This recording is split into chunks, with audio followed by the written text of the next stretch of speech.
Hello, welcome back to another Pen Talk. Thank you very much for tuning in and joining me as I explore the wide world of pens. And yes, I have a new pen, and it's not a pen that I purchased.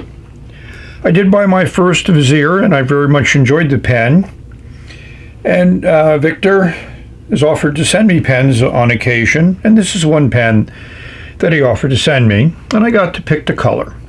Well, I didn't pick the color, I let another person pick the color, so we'll get a chance to see that. So it came very well wrapped. This sleeve was outside of this wooden box, but very tight fit, and I couldn't get it to fit back on again. And this is a very nice plain wooden box, and the lid just pops off, and we'll see the pen. Yes, it's an interesting resin. It's definitely in the red family. And Vazir calls this Cheesecake red. Certainly not a pen that I have in this color. Flat finials, top and bottom. Nice brass rings here, nice brass clip. Nice and sturdy and springy. You know, it's held on by this finial at the top of the cap. The cap comes off in a little over 2 turns, a little bit much. And we'll see a Vazir branded nib. And I got it in fine because the person who picked the color enjoys a fine nib more than I do. Nice section, classic design, very comfortable. It's a decent step up, but it's a ways away from that number 6 nib. And as I would think and expect from the design, it does post.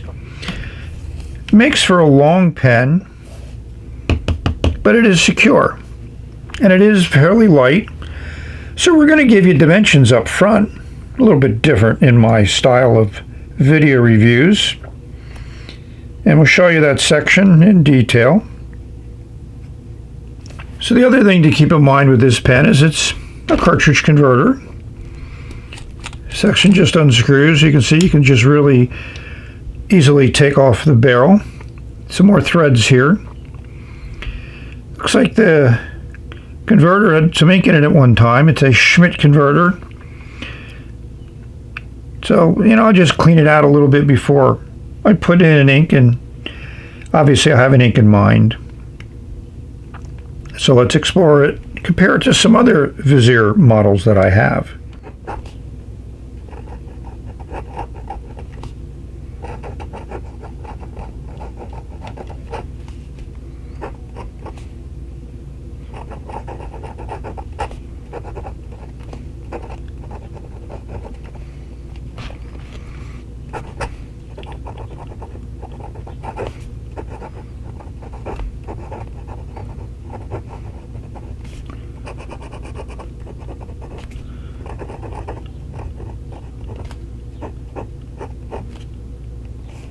The pen has a standard nib unit. Figure out exactly what it is. I think it's a Jowo style, but I need to check and confirm. It's not Bach because you don't have that little indent to hold in the converter, but the converter is fairly secure, and you can see there's some ink left in there, so I'll probably pop it and clean it out. And the machining is done very nicely. I like it. The nib pulled out easily, which is what I expected. Yeah, it's standard injection molded plastic feed. It looks pretty nice. And a number 6 nib, and you can see there's some residual ink, which cleaning it out now will be much easier with the nib and feed removed from the nib collar. Yes, it is a Jowo nib collar. So we have our Franklin Christoph, which uses Jowo nibs. And we have the section from the Vazir, and it screws in.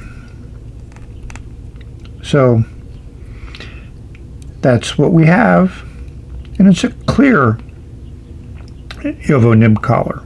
Kind of interesting. So those of you that like Jowo nibs and may not prefer the Vazir nibs or what nibs Vazir may offer, you have the whole gambit of nibs from JoWo that you can just screw right in, take out of your Franklin Christoph or other pen that's used JoWo nibs, Edison, and put it in your Vazir. So here are my other Vazir pens, and a Pelikan M800 is here for reference of size. Vazir pens, at least all of these examples, are large pens. This black flat top is the longest. This yellow jejune is next up. Coral is about the same size as the Spectre, and they're all a little bit bigger than the M800. Very impressive, and if you like a large pen, definitely check them out. So now we're in dark mode, at least slightly darker than normal.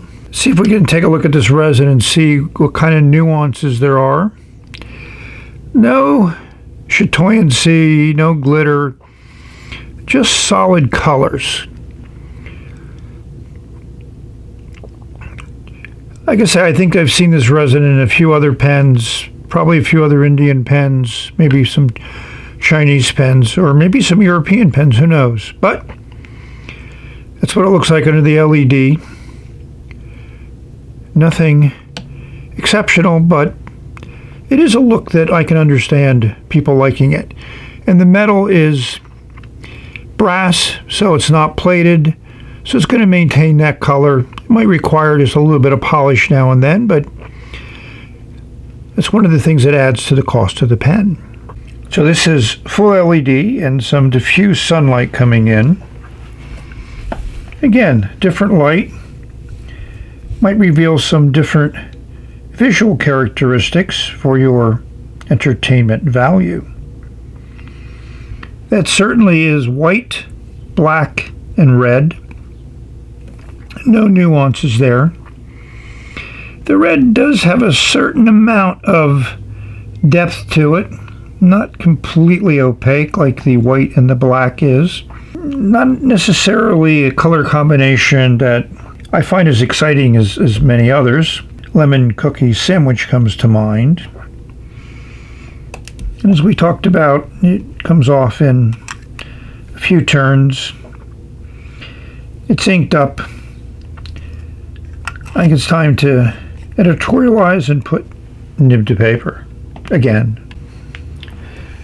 So I have to be very blunt. My first editorial comment is, for the price of this pen, around $90 US, it's on the high side.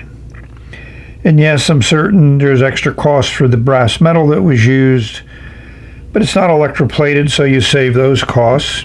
According to the Vazir website, these are handmade brass rings, and it is a slightly different color than the clip, so I think the clip is electroplated, like the nib. Yes, and if we compare the colors of those three components, I think that becomes obvious. This is definitely a lighter, yellower color, and the gold plate is definitely, I would call it, in the gold family. But you know, they could have made regular machine-made rings, and I think it would have not detracted from the appeal of the pen, but that's my editorial comment. So now I think we need to write with that red diamond ink and have some talks about the nib. So I needed a red ink for the pen, so we're going to use red diamond. Here's that writing sample. Here's the bottle. Yes, I put a label on the top, and it is a red diamond fish, and it does have some golden glitter in it, which with these Tremolo inks goes into suspension fairly easily. It's interesting to see how that fine nib will handle this ink.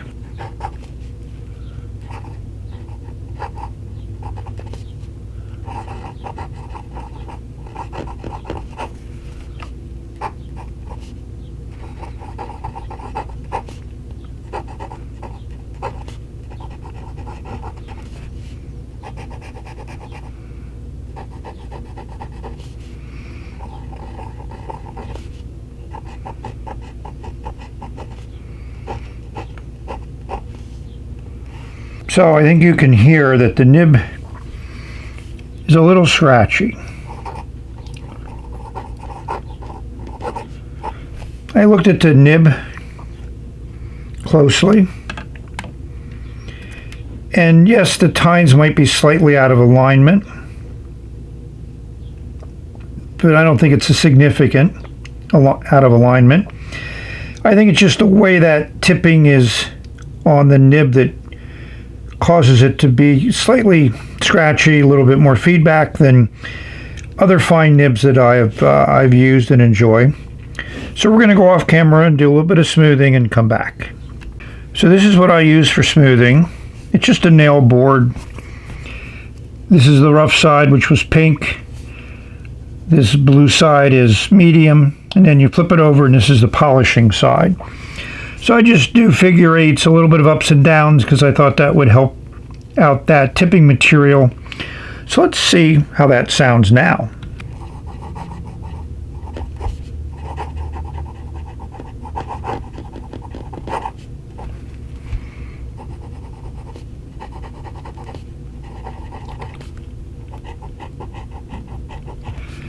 I think it's very good. It's better.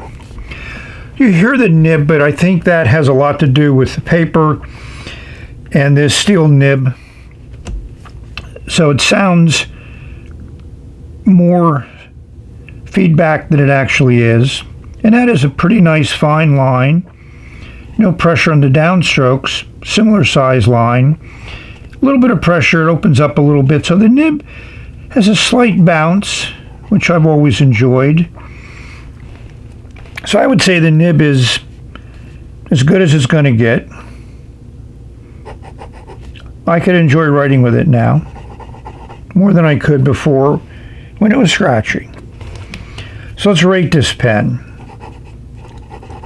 I'm going to give it a 9.3. It gets one check for build, and finish, and design. I think that all works together well. Where it drops down a little bit is that nib needed some work, and I think the price is a little bit high. I mean, if you love the pen and fall in love with it, I mean, for a hand-turned acrylic pen, the price is on the lower side compared to like Edison or Franklin Christoph, but then it's a Vazir pen from India, so therefore the market is not exactly the same. At least that's my interpretation. So we've reached the end of this video. Thank all of you for watching. Hopefully you find a pen that you love, encourages you to put ink on paper. And I do like the way this red dragon works in this pen and nib. Hope this video finds you safe, healthy, and happy. Enjoying life, enjoying every day. That's what it's all about. We've reached the end. And we're going to say bye. See you later.